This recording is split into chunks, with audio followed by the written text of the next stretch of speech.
they let me park anywhere near it? No.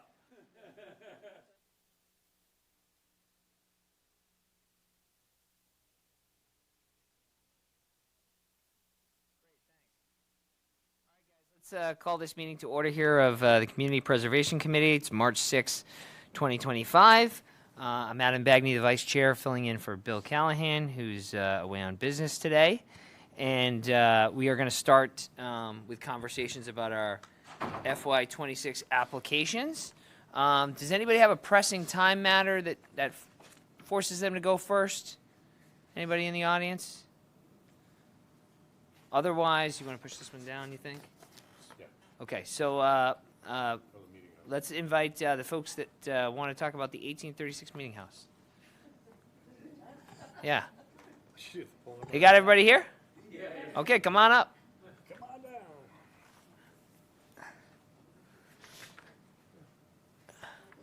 Hello.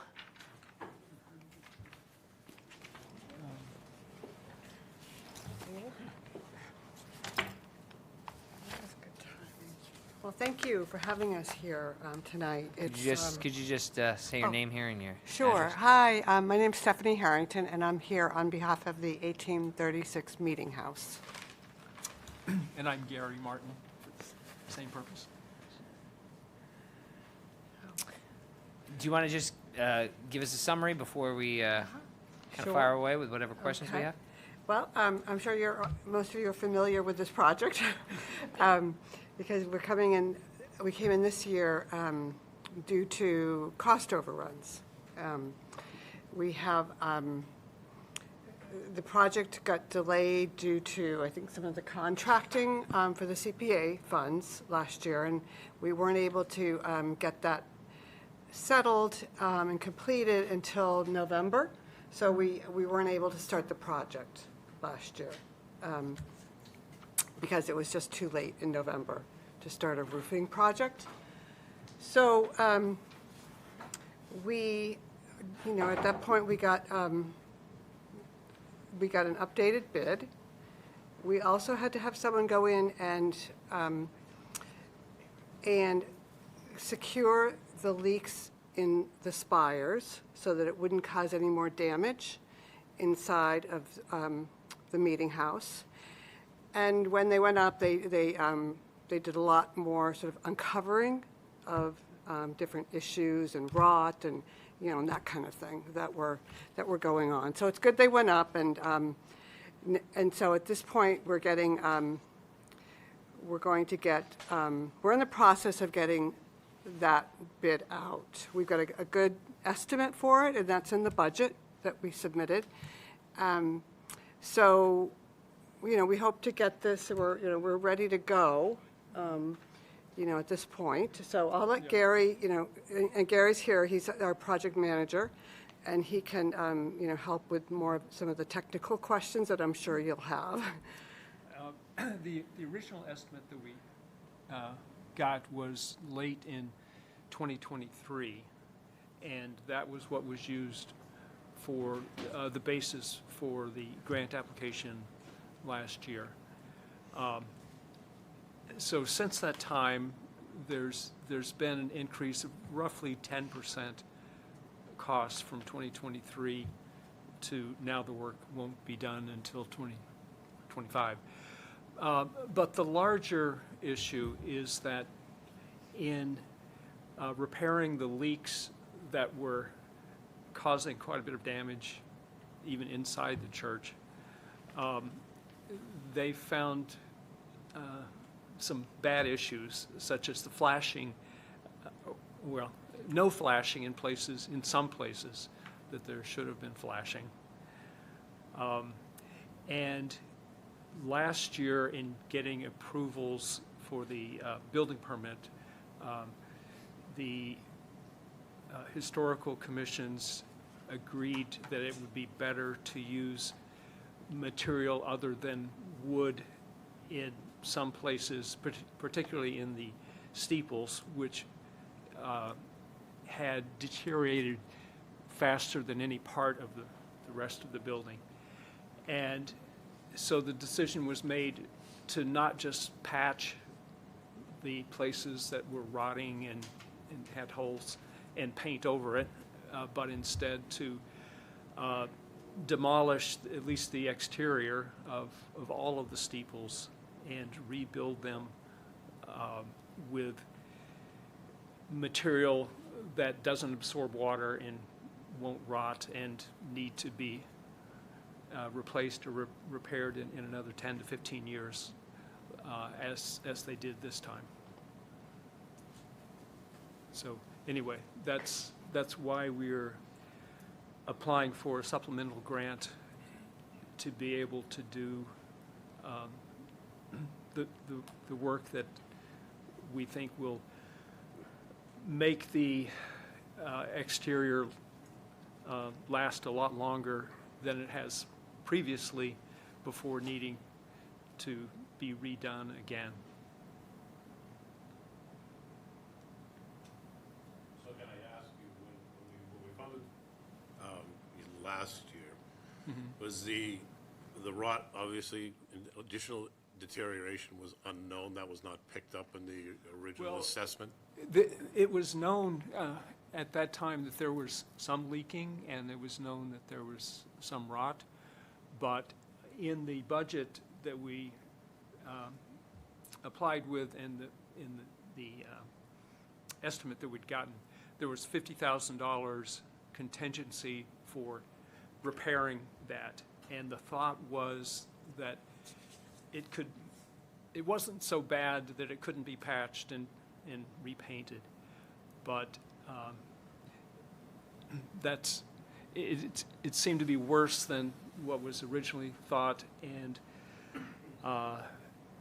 we didn't want to have such a short period before it got to the same place again. Are you comfortable now with the assessment that you've assessed all the damage that you believe is there? Or is there a potential that there's more when you open things up? I think there are places that there could be more, and I believe there's still some contingency for that in the budget. So approximately, you said 10%, so about $200,000 is associated with these new findings, it looks like, from what you just said. 10% of the original budget was due to inflation, thank you. And then the rest of it you just described, it's just kind of... Yes, that was the bigger part of it. Okay. So we took out costs that we were going to use to repair. And so those have come out of the budget, but then the larger budget amount of $286,000 has been, that's what we added based on the quotes to replace the 9 steeples with composite material. So remind me again, I've just forgotten, what was the original amount last year? So the original amount was $480,000. And that's on, it's on page 4.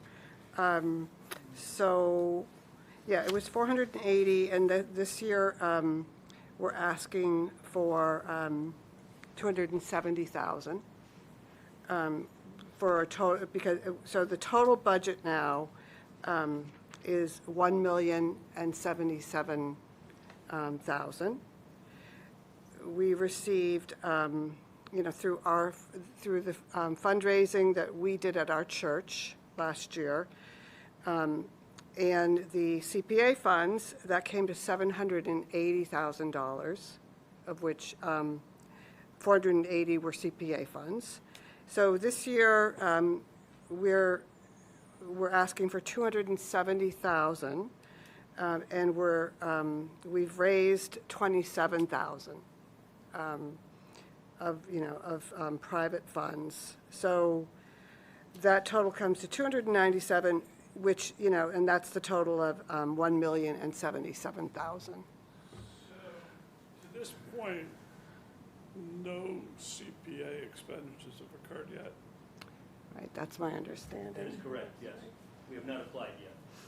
We have not applied for reimbursement yet. Yeah. Okay, There- but have you done work? There was some work done patching holes to prevent further damage last fall. That was in middle of December. So I don't know if that is going to be request for payment from the CPA funds for that part of it. It wasn't a large amount, but nothing has been requested so Can far. I just make a Yeah, comment? go ahead. Just step up to the mic, sir. Oh, sure. Is this one working? Yep. Okay, in the amount where it says, name. I'm sorry, I'm Keith Wenzel. I'm the president of the Friends of the 1836 Meeting House, who is the applicant. If you look at the fundraising, the 27,000, the 17,000 that we already incurred in costs is included in that $27,000 figure. So we're still kind of up in the air as to whether we're going to try to get reimbursement on that original 17,000. It kind of depends on what happens with the additional application now. I'm curious about what vendor or vendors are you using to do this work? And given that there was a delay, did you have a conversation with them and maybe explore other vendors that might be able to do the work as well, to give it a more competition? Like, how did you go about that process? Well, a large part of the work, there's, I think this week, there is a request for quotes going out to at least 2 vendors and maybe 3 if we can find a third that will work at the elevation of the steeples. So we're not totally set on who's going to be doing most of the work. Howell Custom Building, who representatives of that company was here last year, and they have worked with us, and originally what we're going to be doing most of the work, but they decided that they were not experts at, and their people were not comfortable working at the height of the steeples. So a big portion of this work is going to be done by a steeplejack company that has not been decided yet. Were none of these delays foreseeable? Like, were you aware that some of these delays could happen? Well, Can I comment on that? yeah, go ahead. I was involved in working with the CPA attorney, with Christine and with Zach, and we were led to believe that we could get a contract to sign within about a month after town meeting in May, and that seemed to drag along, and that went till late summer, and then they asked for some additional documentation that we had to get, as far as there had to be a deed restriction, but the deed restriction couldn't be signed by the Friends of the 1836 Meeting House because we don't own the church. The deed restriction had to be signed by the church. So they went back and forth on that a little bit before that was finally straightened out, and then it was like December before we finally got everything finalized. But we didn't anticipate it would take that long to get that done. So what percentage of the additional funds that you need are a result of inflation, and what are 78,000? 78,000? That's probably about right, yeah. And the rest is the other work. Yeah. I will say, but one of my concerns is you all don't seem, 100% certain about whether or not you're going to have additional issues. And here we are sitting here like a year later, and you're asking for, an additional 56% of funding. I mean, it's a large jump from what you all asked for the first time. So that concerns me. Are we going to be sitting here back, next year because of another delay or other rod, or, that's my concern. I don't think so. We are anticipating that there will be some additional rot that we don't know. The extent of it hasn't been fully uncovered, but there's $50,000 in the budget for that. As far as I'm concerned, we're not going to stop work if that turns out to be $100,000 rather than $50,000, and wait till next year to apply for another grant. So I think we're going to go forward and do as much as we can this summer, and I don't anticipate coming back and asking for more funds next year. Have we encountered, I'm curious, other members of the board, have we encountered this situation before where folks have come back in following year, or a similar scenario like this? Well, I mean, this is more significant. I mean, there have been cases where people have asked for extra money, but it's been a relatively small proportion. Yeah, this is not a relatively small proportion. This is 56% more money than they asked for the first time. Yeah. Yeah, How do you know the price if you don't know who's doing the job? We certainly don't know what the total price will be.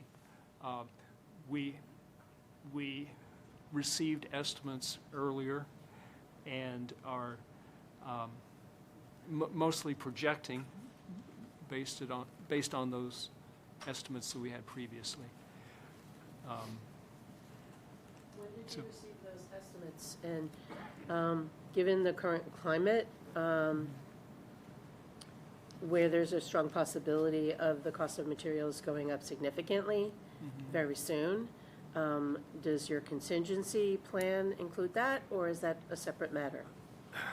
I think that's a separate matter. No one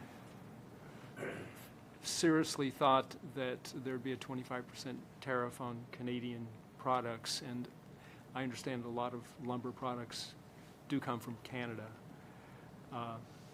So, But if you're not using wood, you're using oh, other well, materials. for that, yeah, that's a good point. Probably for the steeples, for that stuff, that, I don't know that that's involved with tariffs. It'd be worthwhile to look at like what materials might be needed for this project and where they might come from.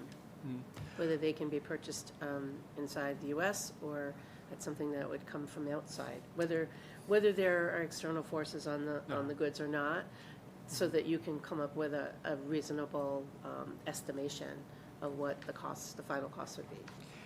Yeah, I think the biggest thing is the wood siding that is planned to be, I think, cedar siding on two of the sides of the church that have quite a bit of rot in the siding, and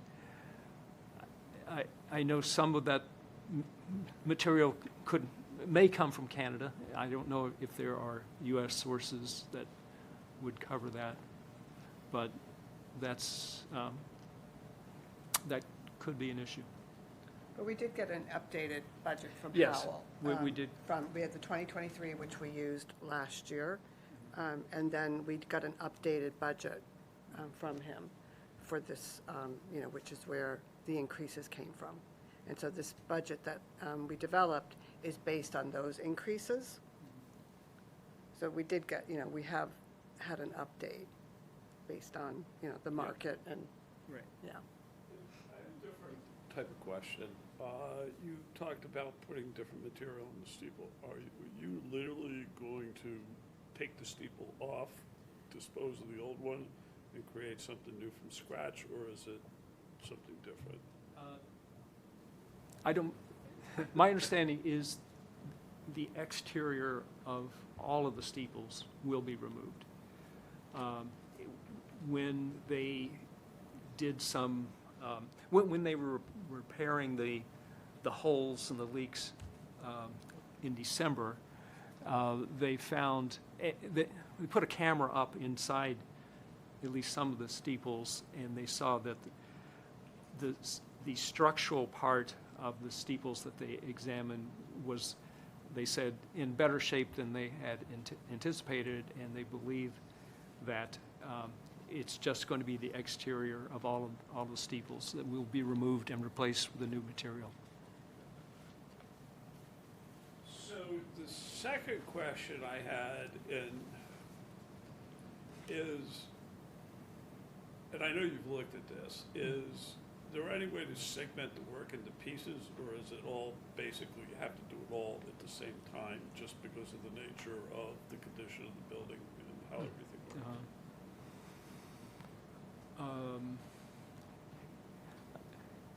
Well, I think we would like to get all the steeple stuff done at the same time, so we don't have to reset up for that stuff, yeah. The scaffolding. Scaffolding, right. I mean, maybe a blunter way to ask it is there any part of it you could defer?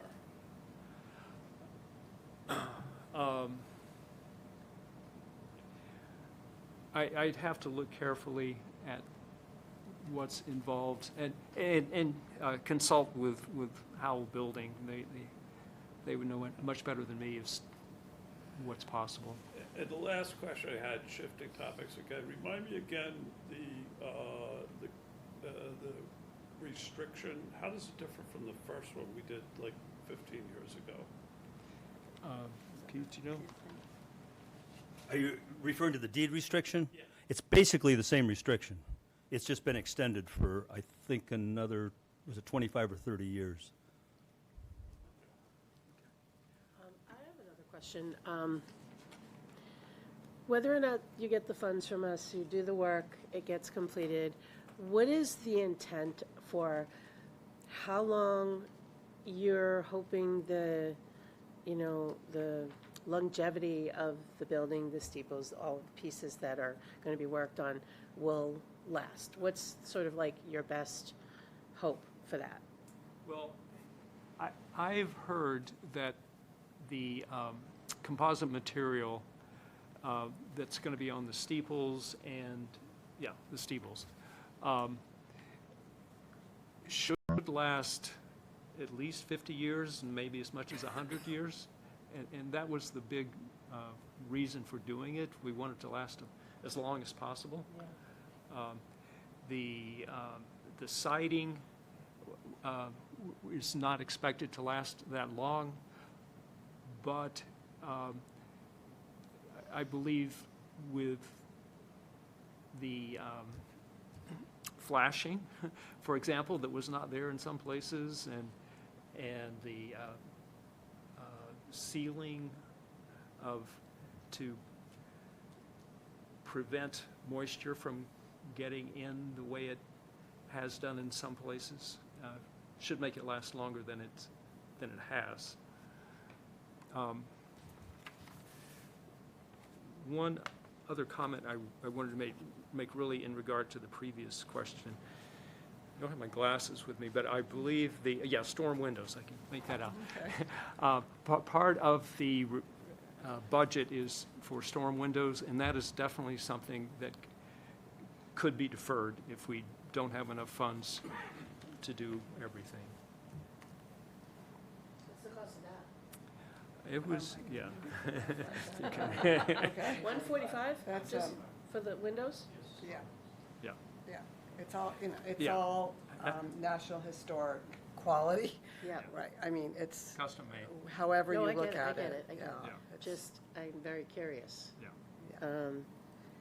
And we did just do, I'm sorry, so we did have bell work that we had to do, Yeah. which we're in the process of doing, and those were, I think, done out of our own funds. Right? That's correct. We had $10,000 of restoration that had to be done on the Paul Revere Bell. And that's underway right Yeah. now. If you don't receive this funding, what's your backup plan? Are you considering removing the steeples? Where do you go if you don't get this funding? I think we would at least do the steeples because that was the worst thing. And if we don't want to have the church with no steeples there. And if we just leave it as it is, they're going to go back and have holes in them, and we get more damage inside the church again. So we'll definitely do the steeples. And with the funding that we already have from the grant from last year and the money that's been raised in the church, we can do a large part of this. not the whole thing. Taking out the storm windows and waiting, delaying that, that's a big help. And I can't remember, I think there was one other item that Howell had previously identified as that could be deferred. Well, there was the attic cleanout. Yeah, Okay. right. Which was Right. 16,000. Well, and the better insulation and sealing, air sealing of the attic, Okay, the roof insulation, right. independent of the exterior repair, but that was part of the things that we were planning to do. How many members are there of the Friends group? Members of the Friends of the Meeting House? Yeah. There really are no members of the Friends of the It's Meeting just House. a group, We have a just a leadership three-person team. board. And our goal is to raise funding for the preservation of the Meeting House. Yep. And also for the education and to bring people into the Meeting House. So it's a very small organization. It's only Gotcha. been in existence about 5 years. I was just curious about Yeah. the structure. Mhm. Any other questions? Yeah, I just have one more question for Keith. You a 501c3? Yes. Have you explored like historic preservation grants? and We're always looking at various grants and Okay. other opportunities for funding. I think that kind of helps your case, Yeah. showing your work. It's, Is that in the proposal? I don't think there was anything mentioned in the proposal about other grants. Well, we applied, and I did- Deb did that, based on some of the application materials, but I don't believe we got that one. No, but we're always on the lookout for other potential grants that might come along. If you know of any, please let us know. Yeah. But this is, it's a massive, it's a massive project. Oh, It's yeah, our it's national, absolutely- it's everybody's treasure here in North Andover. And, Is the UUA, like, do they do any historic preservation? No. gi- No, they giggles, don't. right? We give them money, they don't give us money. It's not like the archdiocese, unfortunately. Yeah. Got to ask the questions. No, to yeah. know the Oh, answers. I know. I hear you. Now, we funded this outside of the church back a while ago. How many years ago was that? The first time we did it? I think it was 15 years ago. 15 years ago, and then now again. Is there any plan going forward to be able to do it yourselves in 15 years? Because it's going to have to be done again. Well, that's why we wanted to use the composite materials, because if we don't, it would need to be done in another 15 Yeah, years. that's only the steeples, though. The rest of it will need to be done. Well,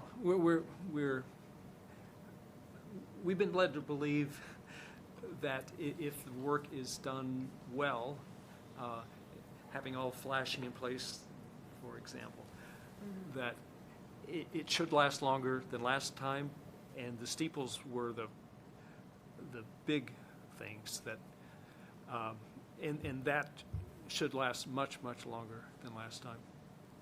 And we, as stewards, we're all volunteers, trying to, preserve the structure, which, so we have our parish, which really could go anywhere, right? We could move and, and sort of save ourselves a lot of headache, I suppose. We wouldn't, because we love it, and, it's part of our tradition. But, it's a huge expense to do a capital improvement on this, structure from 1836. And we come here because we need help with it. It's just too much. I think that's a good analysis, but also, the reason we set up the Friends of the Meeting House was that was one of the reasons, one of the ways we could potentially raise some additional funds outside the membership of the church, going to outside sources, because we are not part of the church. We're affiliated with the church, we're not part of the church. So that's one thing.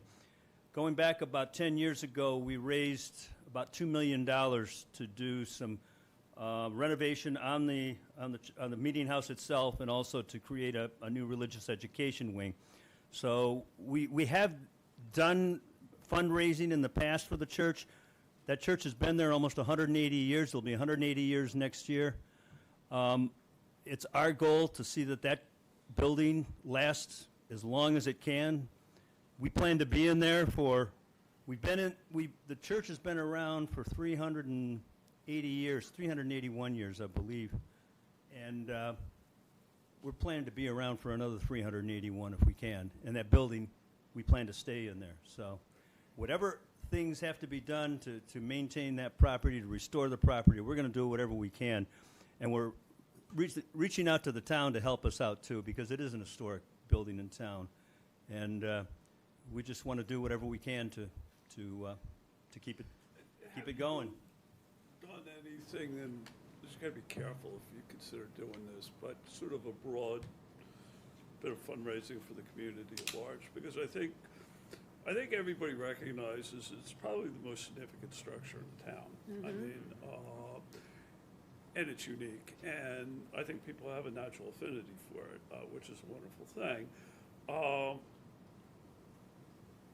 I think people will be willing to contribute some money to preserve it, and broadly put in the community. I mean, I don't think a lot of the community knows that this structure is even in trouble, you know?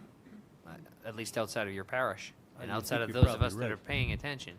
I mean, there's so many events, like right on the common, and you're like right across the street. And there could be a lot of ways. I mean, this is, we're just having a conversation right now. Like, we're not here to like plan a strategy for, the fundraising No, but I that think you a lot of could do people or in the not. community would be moved by a Save the Church Yeah, campaign that everybody knows. but I agree. I agree with my but colleagues on that. Just generally, I would just say too, appreciate all the work that the parish does in the community, and you all for being stewards of the building. Anything else? All right, thank you for coming. Thank you so much. Yeah. So much. All right, our next item on the agenda is the Global War on Terrorism Memorial.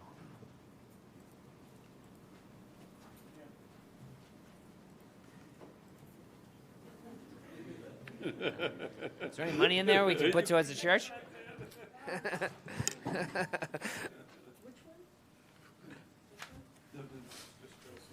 No, the global terrorism.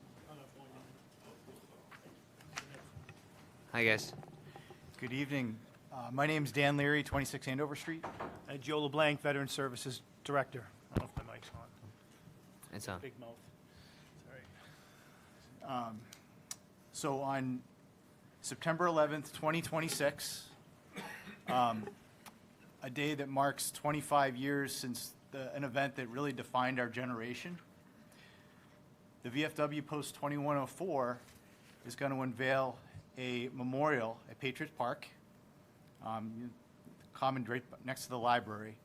It's going to commemorate conflicts from Beirut to Afghanistan, 9/11 events, and we're here this evening to ask for Community Preservation Act funds to fund just around half of it, maybe just a little over half of it, for $36,000. And would you like to give us should we give a short presentation about what the memorial is? Okay, great. So the memorial, and let me start by saying that Jeff Clark, who's the commander of the post, is not here this evening, so we're filling in for him. Jeff's been the lead on this project. He's inspired all of us to put this together.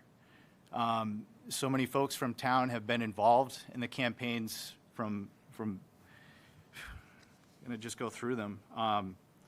Beirut, Grenada, Panama, Somalia, the Balkans, Desert Storm, Iraqi Freedom, Afghanistan. There's been a lot of conflict over the last 40 years, and this memorial is a way to remember and commemorate the men and women from town that served in them, and there's a lot of folks from town. I can attest to that. And just to piggyback in on what Dan's saying, I mean, the global war on terrorism really started, if we look at Beirut.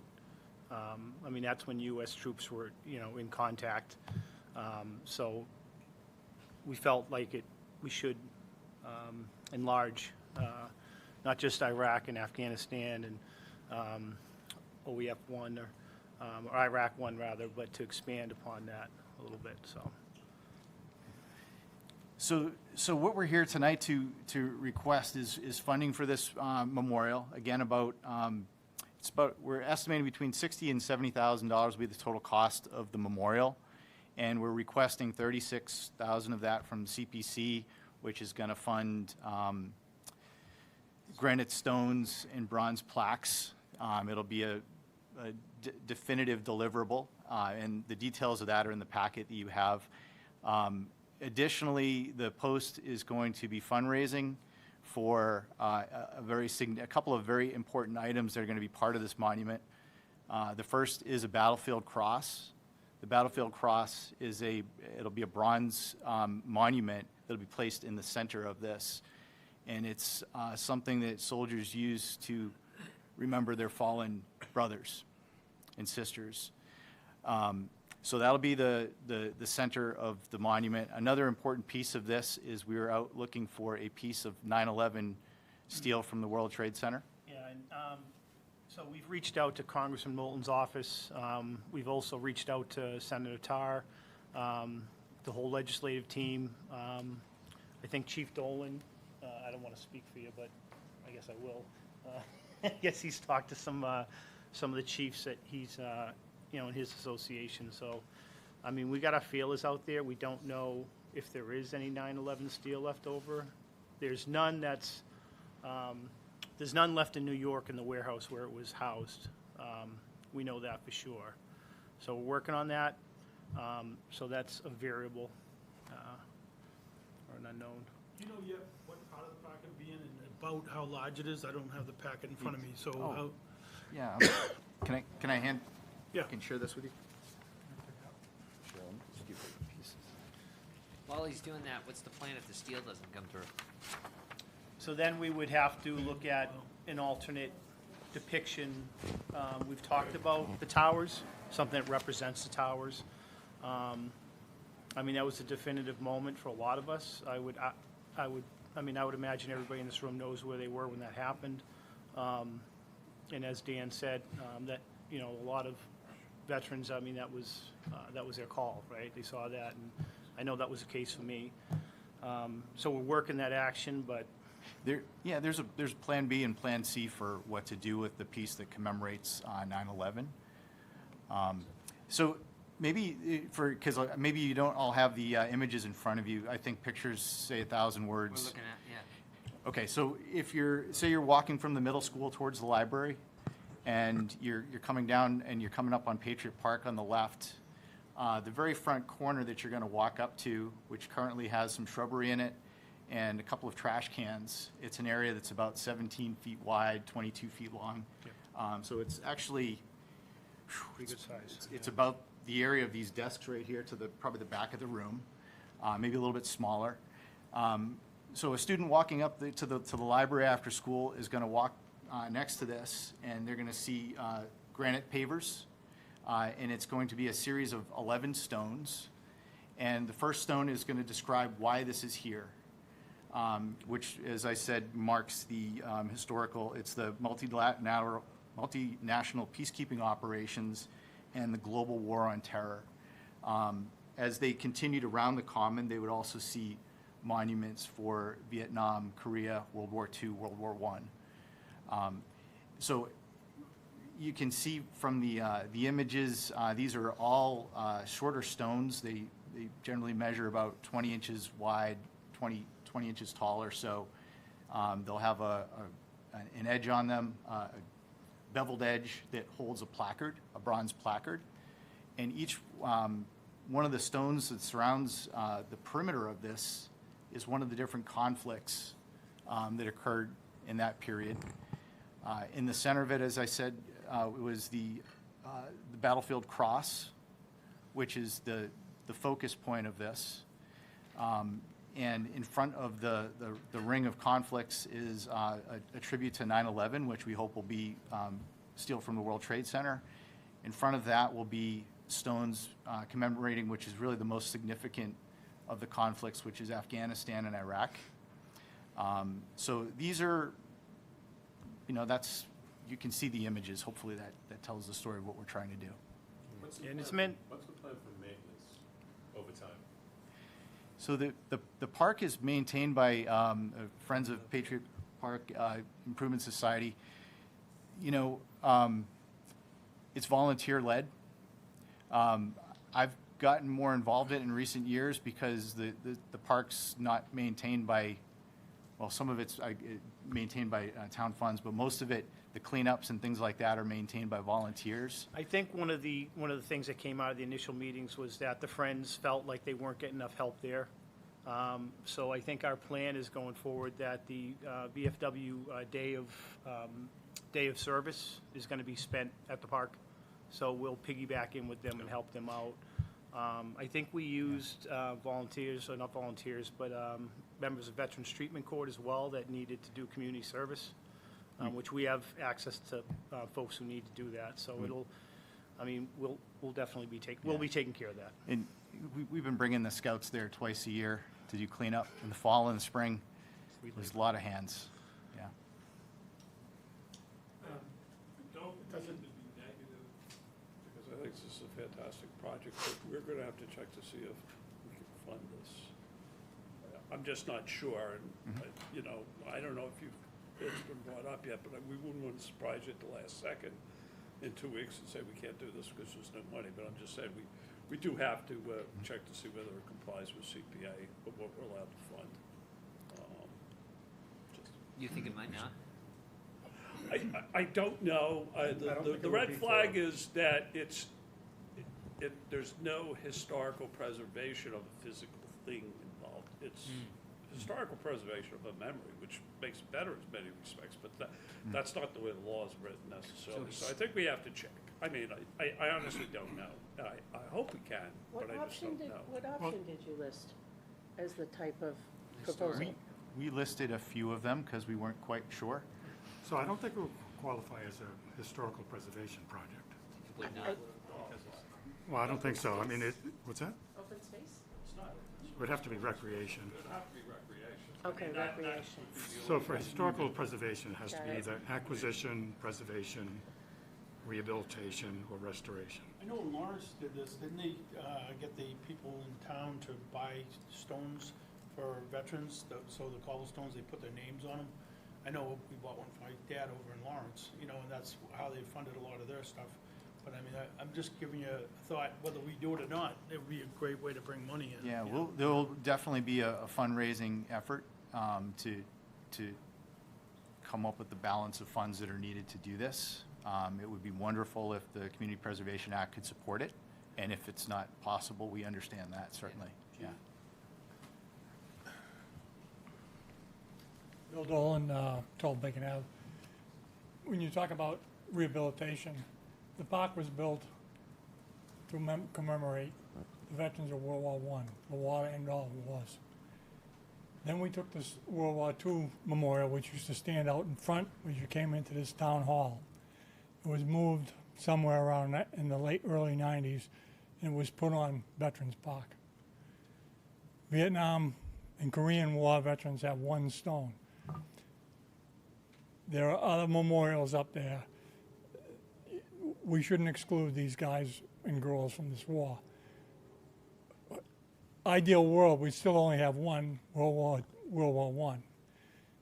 You know, I've been a 40-year supporter of the Vietnam Memorial in Washington. We built that all ourselves, all the Vietnam veterans. So, Well, just to be clear, I think what we're talking about, though, is I know whether you we talk, can you li- asked whether we about can- where it came from the funding, and I'm trying to tell you that he asked if it was a rehabilitation. If this isn't a rehabilitation, then how was the World War II, the Korean War, and the Vietnam Memorial put up there?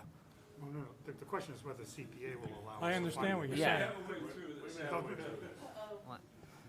The guys are putting their heads together. According to Google, it can't be funded under recreation. we'll see. We can find out what other towns. Gotta believe in Google. Well, no, everything All right. there are walking paths there, which is recreation.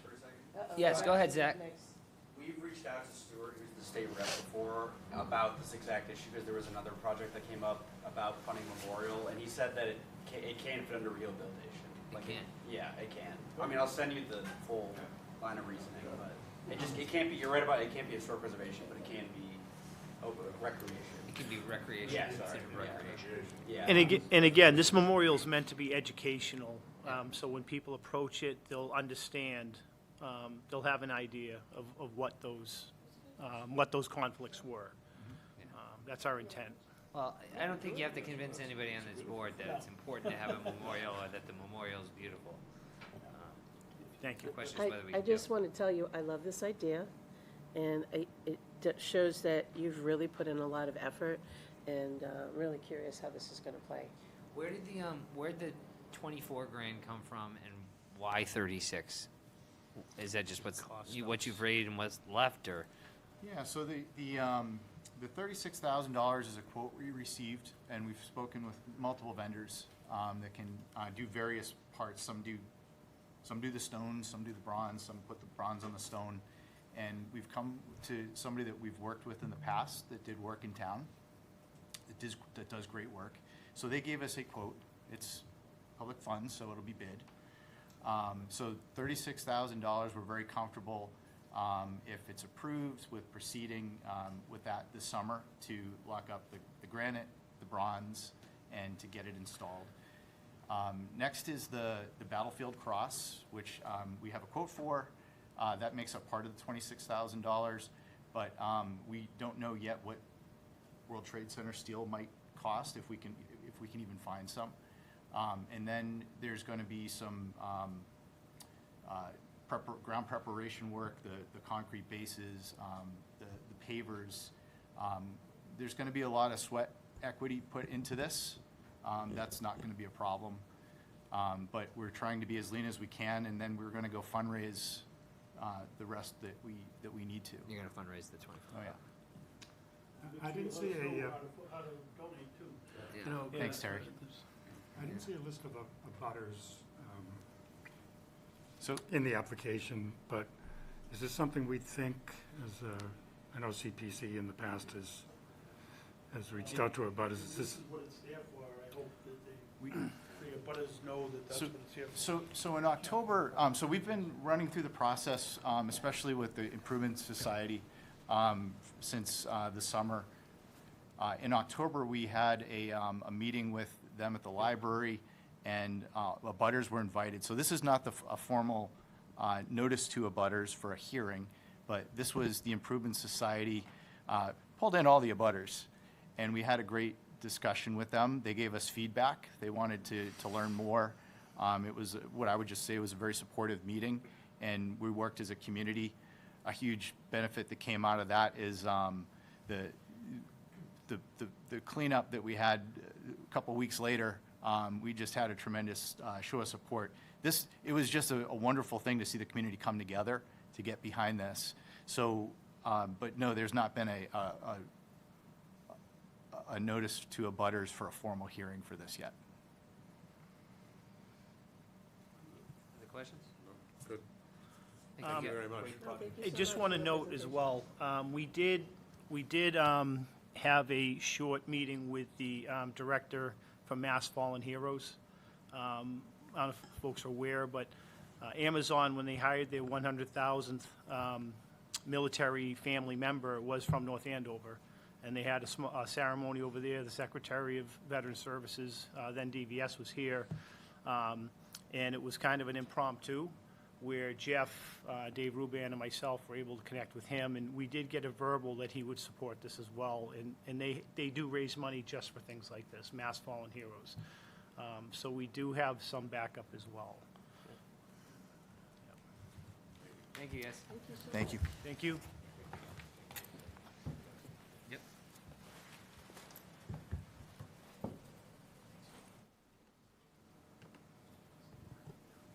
All right, next on the agenda is 470 Johnson.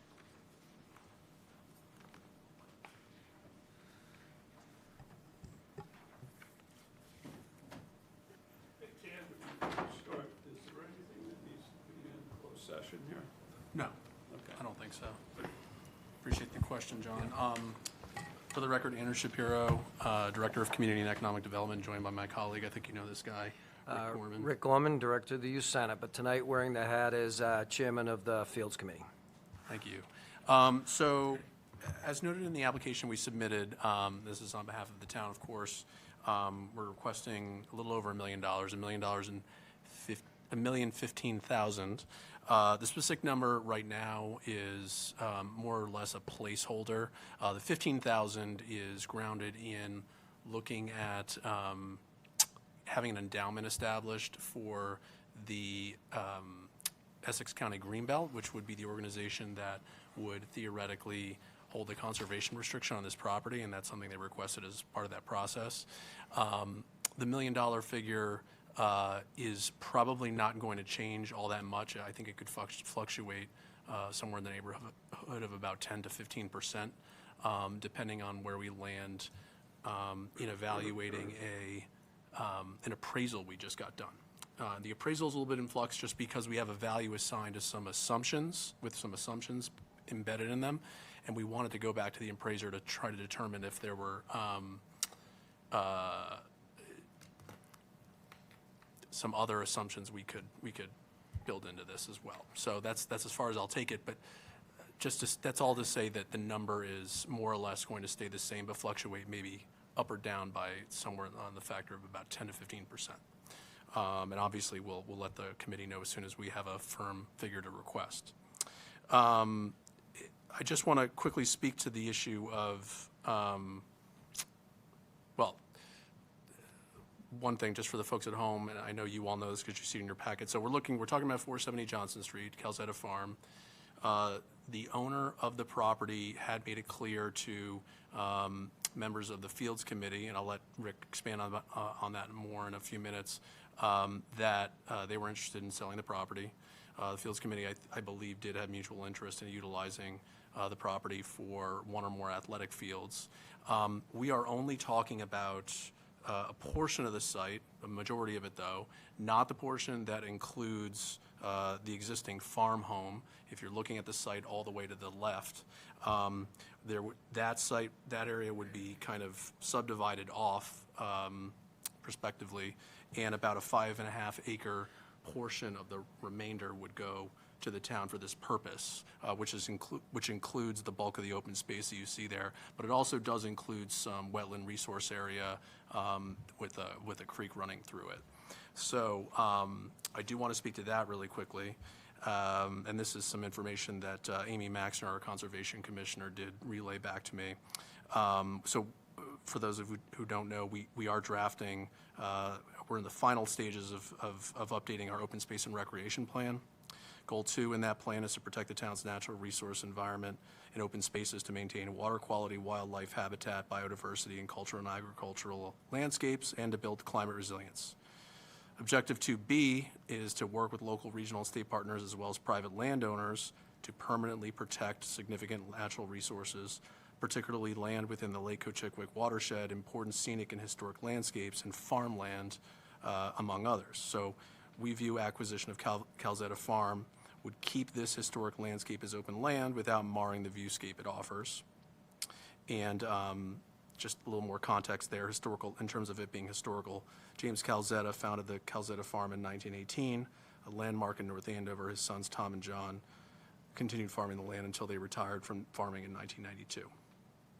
And then Goal 3, provide all North Andover residents with opportunities to be active and enjoy nature. Objective 3B, diversify recreational opportunities for residents of all ages and interests. Objective 3C, ensure equitable distribution of and access to recreation and conservation areas and the programs offered in North Andover. And then just to round this out on wetland protection values, development of the property for single-family housing would likely result in alteration of the wetlands and buffer zone, so i.e. yard waste dumping, unauthorized work in the buffer zone, which is often the case in private residential backyards.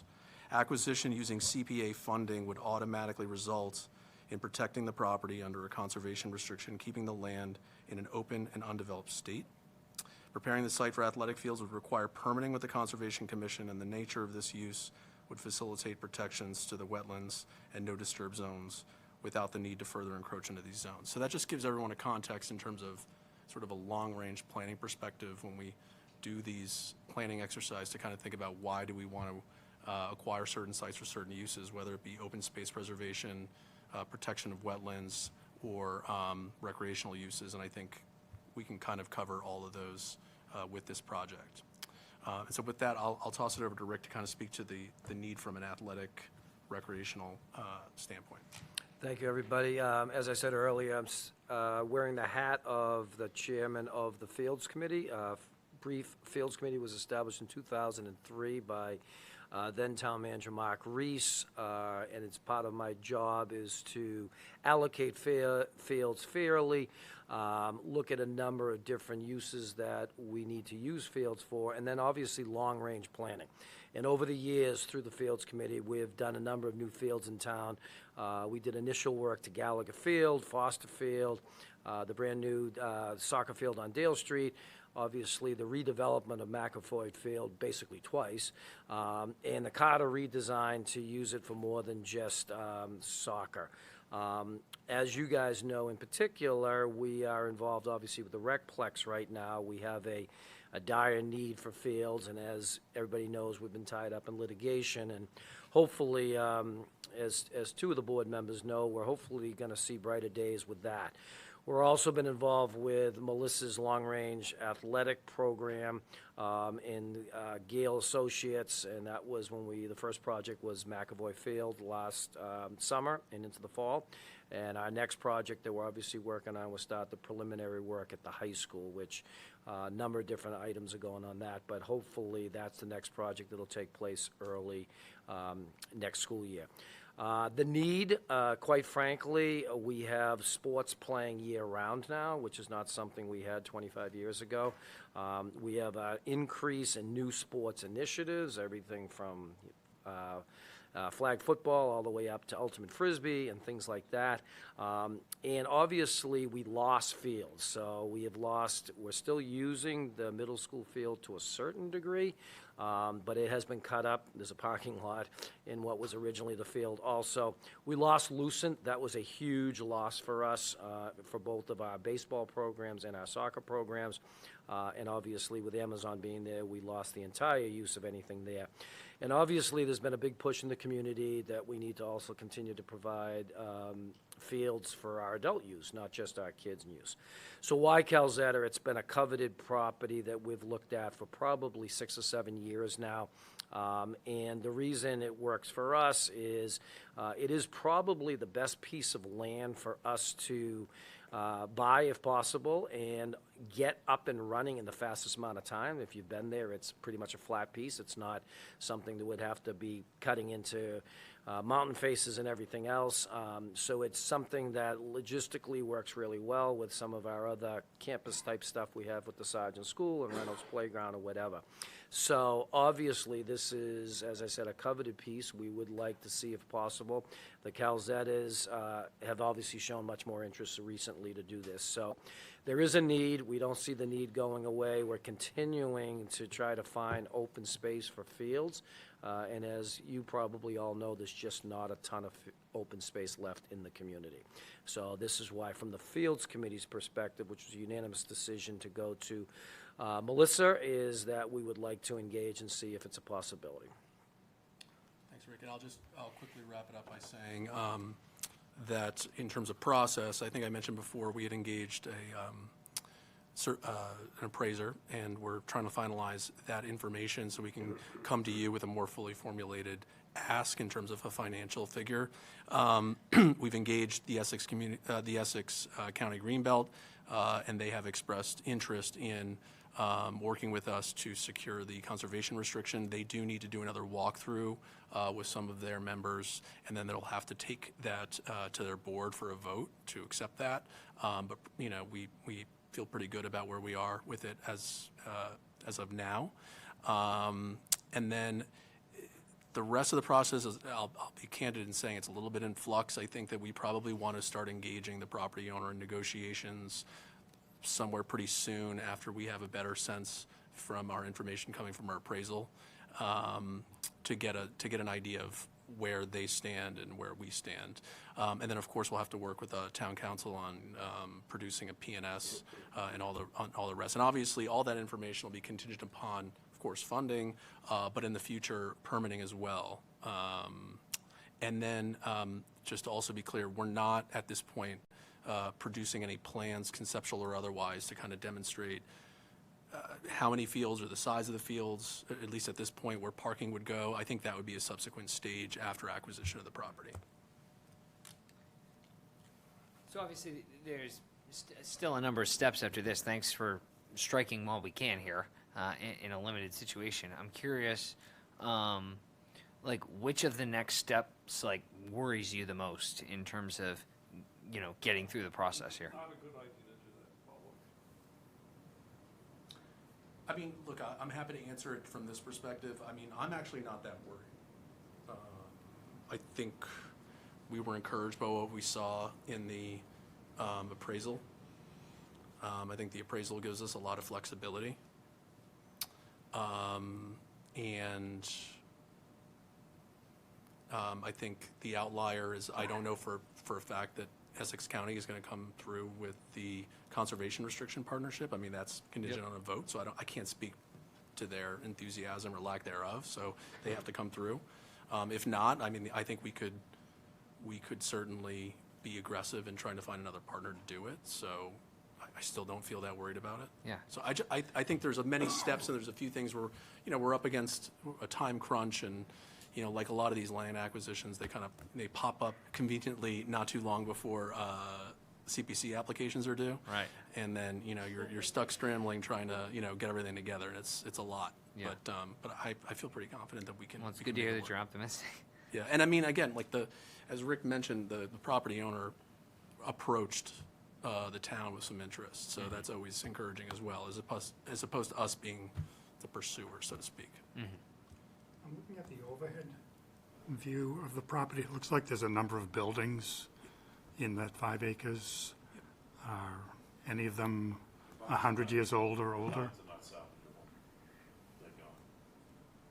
Well, no, that's not, that wasn't my question, though. I know that, but I'm going to tell you that they're probably condemned. So there's some work to be done there as far as, so you're right to point out that there are many buildings on the property. The way the way it's hypothetically been spec'd out, most of those buildings would land on the town's portion of the land that we would be planning to acquire. And we would probably then engage in a process with the building commissioner, others, the facilities director, to sort of gauge the condition of those buildings, and also work with the Fields Committee on the needs for those buildings or lack thereof, and then work toward a process to you know, apply for demolition. I realize, you know, buildings like that have to go through a demolition delay process, or the demolition delay process can be invoked if the town so chooses through the appropriate boards. And so we would certainly go through all the proper procedures. I had heard, I don't want to speak for the Fields Committee, but I had heard anecdotally that there might be interest in maintaining the farm stand building potentially. That's going to be, the farm stand being the building closest to the road. It's kind of a neat looking building in terms of the iconography of it, if you will. And maybe it could be used for storage or some other use ancillary to the field use, but I don't know if you have any thoughts on that. Yeah, I mean, I think we would be definitely interested in exploring that. I think with a lot of our fields on the lack of is sometimes storage, but we actually even had some other ideas to use the facility too, if possible, so we would like to explore that. I know you don't have any plans, but Rick, are you able to share it? Like, obviously you have ideas in your head, or you wouldn't want to acquire this piece of property. Do you have a general, well, like, what could you give us, I guess, at this juncture? To use for the facility? Yeah. We have talked about, obviously, storage is the number one thing. Yeah.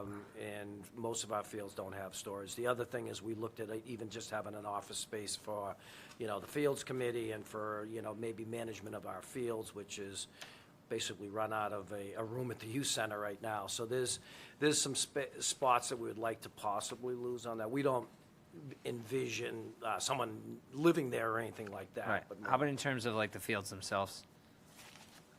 in terms, is it a soccer field, a baseball yeah, it's field? gonna be, we haven't totally mapped it out, but it looks like we're gonna have ability to have 2 fairly good-sized soccer fields. We would be looking to use, that would not be a field that our adults would be playing on. Right. We'll get It's a them youth into field. a place, it would be youth fields. which I think would be a nice flavor to what we're doing in that area with Reynolds and everything else.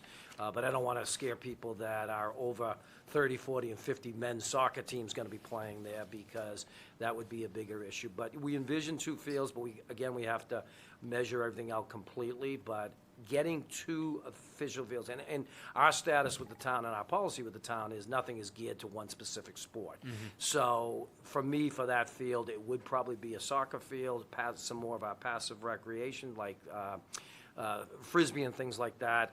The locale of it, I don't see it being a lacrosse field for us. But again, getting 2 fields allows us to get creative in using other fields for other sports. Got it. Other questions? I think it's a great project. Yeah. Good problem. Thank you all. Thanks, dude. Thank you. Thank you so much. And I hope we're gonna call it the Calzada Field. I would second that. Yeah, we have had, we're so in the preliminary stage, but I think that's the no-brainer. But I think there's, as you know, there's a town process for naming. Yeah, I But to mean, me, that makes all the sense in the world. You know it's important to the family. Absolutely, absolutely. And if you think, when we did the Glenny Woodlot, the fact that we call it the Glenny Woodlot helped close the deal Yep. on favorable terms, so we Yeah. gotta do it here. I hardly see there'll be any opposition to it, but as you know, there's a town process Yeah, for that. fair enough, fair Yeah. enough, yeah. Okay, thanks, everybody.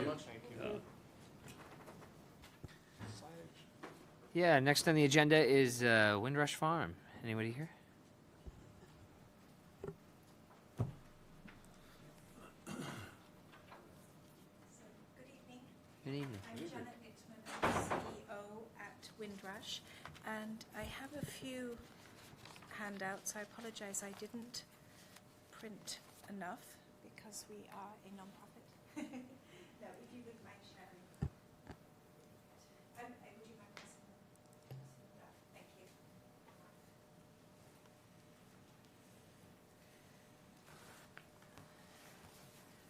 So, do most of you know Windrush Farm already? Yes. Yes. Have you been? Have you been? Anyone been to visit? Yeah. At the very least, for the people watching on TV, if you want to give us a very brief. Yeah. Yeah. Well, yeah, welcome anytime to come and visit. Windrush Farm is the oldest and largest therapeutic riding center in New England and one of the oldest in the United States. It was opened in 1964 by Marjorie Kittredge, who had a vision to make it possible for people with physical and emotional and cognitive disabilities to ride horses. She was a pioneer of her day, modeling Outward Bound to challenge people to do more things than they think they can. She started with 4 horses and 5 clients, and today we serve up to 150 people with 20 horses, 20 members of staff, and hundreds of volunteers who make this possible to have the joy of being on a horse. And I did put in the handout just a little picture to show you. We serve children from the age of 6 to adults over 80, mostly beginner riders who have never had this experience before. But the magic of Windrush Farm is the trails. We try to get out of the arena as much as we can and go out on the miles and miles of trails that we have surrounding the farm. It's a fabulous experience for people who, unfortunately, for whatever reason, spend a lot of their time in a wheelchair, on a walker, using a cane, and cannot get into the woods, cannot get into the fields on their own, but put them on a horse and suddenly they have the freedom and the mobility. And I put here, it's actually a German proverb that says all happiness on the earth can be found on the back of a horse, because a well-trained therapy horse gives you that freedom. And we couldn't do this without the open space that we have, thanks to North Andover, and we take great care of our trails. It's an arrangement that if we look after the trails, we get to ride on them, and we go on the trails almost every day that the weather allows. This winter, of course, was tough, but very soon we'll be back on the trails. For children who are blind, it's incredibly special to ride out in the in the woods and smell and hear things that we sometimes don't notice. And as I said, for people who aren't mobile, the horses give them mobility. The trails are really, really important to us, but we've had challenges. There are hunting restrictions around the property, but there have been, I don't want to go into the details because I don't know them exactly, but there was an incident last year where a hunter came onto our property. We were told it was by mistake, but that's kind of the point, that when you're chasing a deer, I've never done it, but I've been told that sometimes you don't actually realize where you are. So let's give this person the benefit of the doubt. Perhaps they did not realize that they'd come onto the Windrush property, but it's so dangerous. The horse is an animal of flight, even though there are about 9-10 million horses in the United States, and the best 20 are at Windrush Farm. That's a fact. But they're still horses, and they can be scared.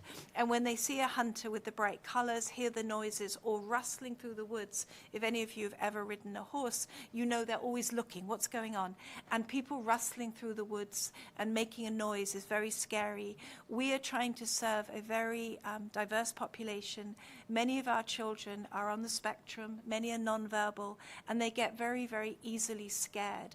So I'm scared too, and I've come with a proposal to ask that... Oh, that's okay. That's okay. My bad. I've come to ask... I've come to ask for support that we do a survey and mark the 600 feet setback around Windrush Farm, and then put signs up on the trees, quite simply saying no hunting zone. So there's no more dispute, because there's been disputes about, was I really on the wrong property or was I not? And I understand that the Boxford State Forest is enormous, lots of hunting is there, but please not on Windrush, not with our population and not with our ponies.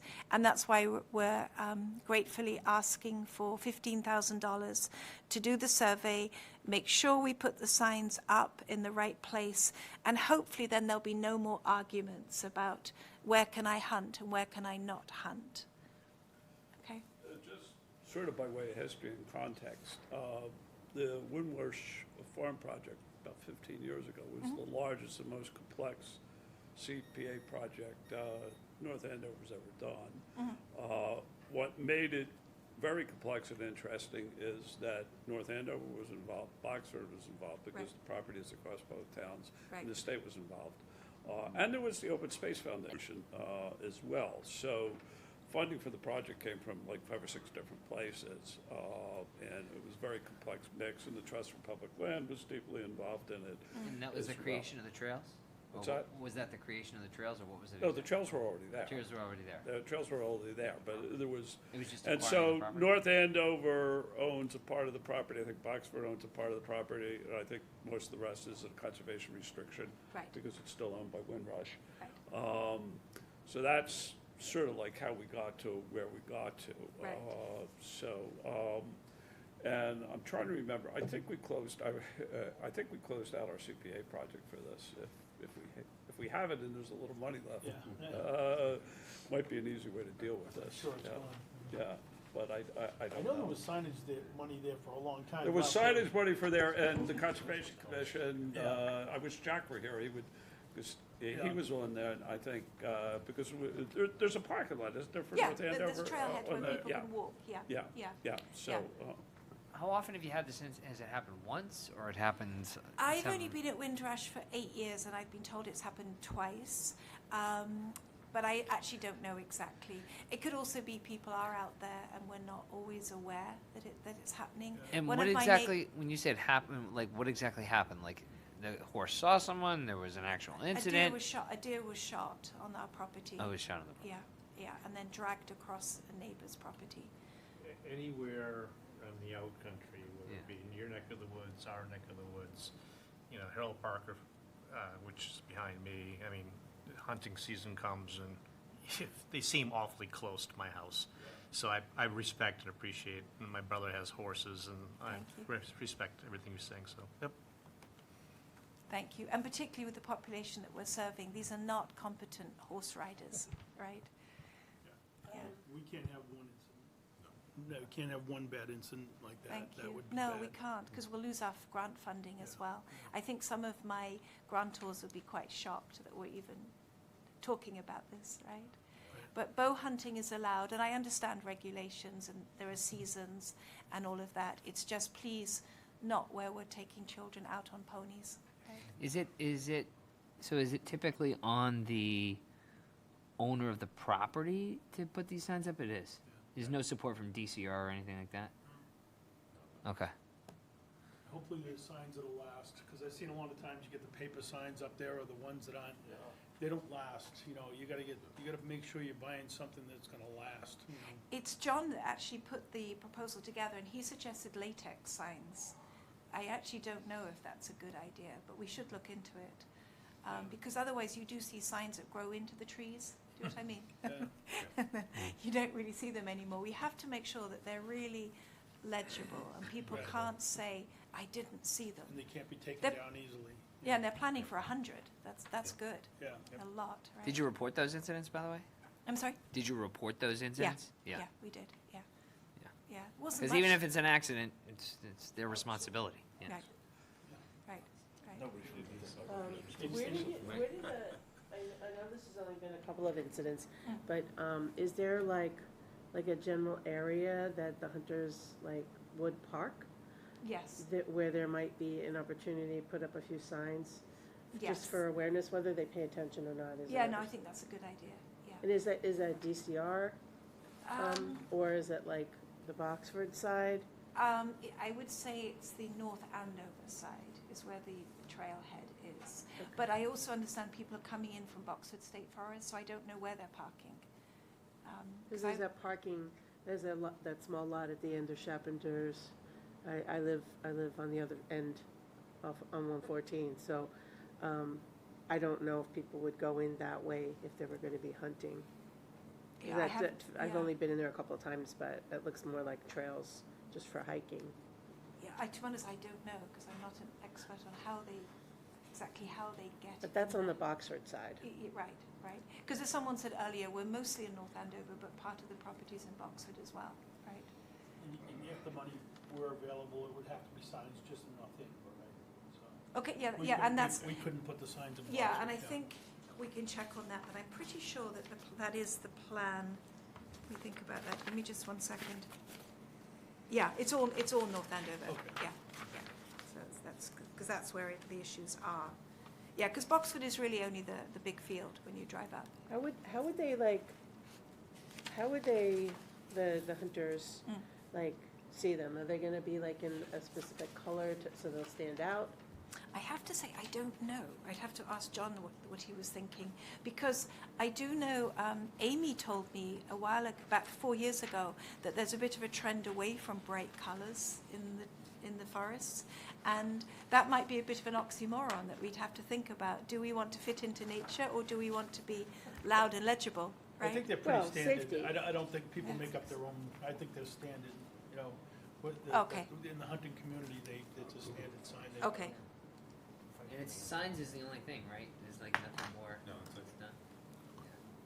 And they'll probably be attached to a tree. Yeah, attached to trees, exactly. And just so people know, you're a 501c3. Yeah. I don't know this, and this is why I'm going to ask the question. Maybe someone on the committee knows. For the hunters to hunt in that area, not on your property, but in that area, where would they get a license? Is there a way to communicate? State. Yeah. So is there like a way to partner with the state? I'm sure the If peop- state tells people, when they. Yeah, when it's they the go for hunter's responsibility. Right. Yeah. There's specific rules about how far away the hunter can be from property. 500. It's up to them Yeah. to know that. Exactly. The hunter should be checking the topography before they go out there. Exactly. Making sure Yeah. I know nothing Yeah. about the culture, so. Yeah. Yeah, I think it's 500 feet, right? They have to be from a property. But I also understand, I do, that when you shoot an animal, you shouldn't leave it. But then they end up chasing it across the place they shouldn't be. It's a bit of a mess, you know what I mean? And we have a lot of deer. We have a lot of deer at Windrush. Yeah. Yeah.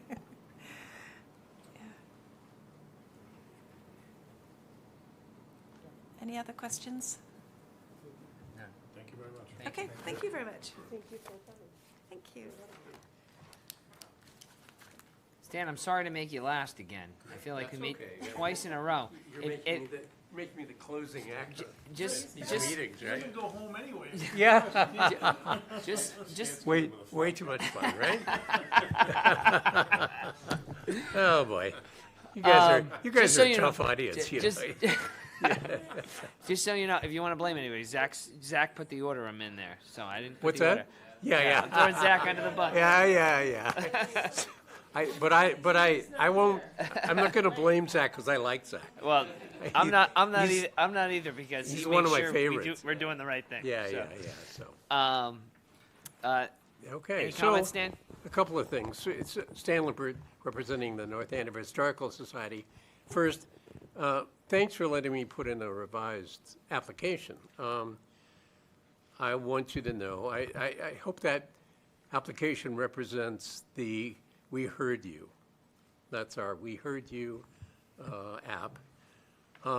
So not to start a project before we know what we're doing. This is here's our approach to figuring out, so we'll all know sort of what the situation is and what it's going to take to really renovate, if we can, Schofield Mill. So that's what this is all about. And we think we have a good chance to do that. We're going to do some real digging into the building to see what we're dealing with here. And, you know, the answer could be that maybe the buildings can't be saved. Maybe it's too expensive to be saved. I mean, if the answer is $1 million or some big number, maybe we can all agree, no, a bronze plaque on a rock is going to have to be good enough, you know, and that's it. So, but we'd like to give it a shot. You know, I have not lost my optimism about being able to do something here, and so I'm still moving ahead, and this will give us an opportunity to do that. We want to, I don't know if you had a chance to look at the application, you know, we want to go talk to some of the other organizations that do historic building preservation, like Historic New England or Trustees of Reservations, you know, see what they do and what their sort of guidelines are for themselves about what's repairable and not repairable, preservable and not preservable. And then really start to look into the building, sort of start to disassemble it a little bit in a more respectful way so that we can see what really we feel like needs to be done. And, you know, we may go so far as to take couple of the bottom clapboards off on the outside and look at the sills along, you know, just really sort of try to get into it. And then get some real detailed estimates from contractors on what they think it's going to cost to do the work. All of the work. So that's the plan, and you know, the output of that would be a report we would then all be able to look at and say, does this make sense to us, and what's our next step? So, you know, I'm optimistic that it's going to be a number we can deal with, but you never know. And this is our way of taking the next step so we can really find out, you know, what we need to do or what we can do going forward. So. Questions? Stan, how extensive do you know that the damage to the framing of the structure is? We don't. You know, those guys went in there and they, you know, did a bunch of, it was almost like demolition. It looked like they were going to start tearing the building down. There's a big pile of debris in one of the rooms. And they looked at some, you know, corners and things. We'd like to do more of that, but would like to be a little bit more judicious in taking, you know, the wall coverings off to look behind there and see what we're dealing with. You know, I think that's what we need to do, and we need to look, you know, pretty much everywhere, some in the building, you know, at the structure to see what it looks like. And, you know, so when we get around to deciding what we want to do about it, we can come up with a convincing presentation or approach that says, yes, it is worth saving, or no, it's beyond saving. So that, we really want to do that. You mentioned the they. Who's the they? Who's the they stand? It was the McBride, the structural engineering firm that the town hired Okay. to do the assessment and because they had the report and the pictures of the demolition, if you will, were in their report. I'm assuming they did it. What was their report then? I mean, is that relevant? That was information? distributed to Was everybody, I thought. Okay, my bad. Okay. Yeah, you should have gotten a copy though. Okay. It's I in the mean, if- records. No. You know. I'll dig. I got Zach. Yeah. So, yeah, so that's how that got started. Okay. Any other questions? I think that's a good approach, Stan. I think this is the way, I'd love to see the building saved. I'm not sure it can be, but I want to give it every shot we can give it. And Yeah. if we take a thorough look at it and we know exactly what we're looking at, and then we can decide whether or not it's worth going after. Exactly. I told you in the last meeting I was at that I feel it's a building I remember as a kid, and I really want to see us save it if we can. Yep. But, you know, at what cost and what, I'm not sure. No Right. one wants it to be a rock, Stan. I'll What's tell you. that? I don't think any of us want it to be a rock, that's for sure. No, yeah. Well, I honestly do appreciate all of your support in the idea of preserving the building. It's just a question of whether we can practically do that, or whether it's financially feasible to do that. So, if anything looks like it's gonna cost more than $1 million, then we're out of it, right? I mean, we're done, right? It's just not probably worth the CPA investment of that, so we'll see what happens. So that's the plan, and, so hopefully I'll be sitting here a year from now. Absolutely. I hope to be able to do that. Now, So what's the plan now? So if you don't have the money right now, is the town, are you still gonna go to town meeting? Nope. You're still gonna take, no. So I've talked to the town manager, and I've explained to her that the transfer of ownership of the building was contingent upon two things. One, that the town would transfer the property to the Historical Society at no cost, and two, we had money to do the restoration. So since we don't have the money to do the restoration, we don't want to accept ownership of the property. Hopefully we'll be able to do this a year from now, have a warrant article, transfer the ownership of the property, et cetera, it's et still gonna cetera. be a little scary for you. You're gonna get the property and then you have to go to a vote to get the money. Well, yeah, but that's, if I can convince you all, Yeah. if you're convinced enough to give us the money, I mean, at least put it on the list so we can vote on it. Right. That's as good as it's gonna get, so. Right. But who's scarier? Well, what we had talked about is, the way that works. So the way the warrant's laid out, right?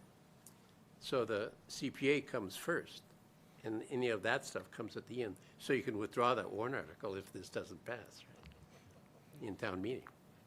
You can still bail on transferring the property. I'm not sure we can give you money for something you don't own now. Well, I mean, they'll flip the order of the articles so Yeah, that we okay. make a logical decision. All right. Yeah. I'm Things just are thinking related, technically. But yeah, you're right. Yeah. Yeah. You're right. So, yeah, that's why we didn't want to go forward at this town meeting, right? So Right. we don't want to take ownership of the building yet. That wouldn't have worked, so. All right, any more questions? We should have let you go first, Stan, I'm sorry. That's You're okay. the quickest one, too. No. No, I like to hear what everybody has to say. Cool, thanks for I coming. want to know if there's going to be parking at Calzetta, that's what I want to know. They Well, didn't they mention. have the school parking. There's so much school parking There's a school already. parking Yeah, but already it's there. not easy to get through the swamp. I think it'd be plans to put some gravel parking. Yeah. Just- Yeah, and I think, Just some swamp shoes. and I think Ron's right. One of those, their house, 1890. Yeah, the farmhouse? Yeah, Oh, yeah. 1890. So, That's staying, right? Yeah, that would stay. Yeah. thank you. Thanks, Stan. Thank you very much, Dan. Thank you, Stan. Next on the agenda is our financial reports. Zach, you have anything to add in regards to that? Okay, sounds good. And then we need to approve minutes of, do we have to do these separately, Zach? The two, is two of them? Well, let's do them separately. We need to approve the February 13 minutes, so could we have a motion for that? Motion to approve the minutes, February 15th. Second. All in favor? Aye. Any opposed? There are none. And we need to approve the February 20 minutes. Do we have a motion for that? A motion to approve the February 20 minutes? Second. All in favor? Aye. Any opposed? Hearing none. And then, would anyone like to make a motion to adjourn? I make a motion to adjourn. Second. All in favor? Any opposed? Hearing none. Thanks, everybody.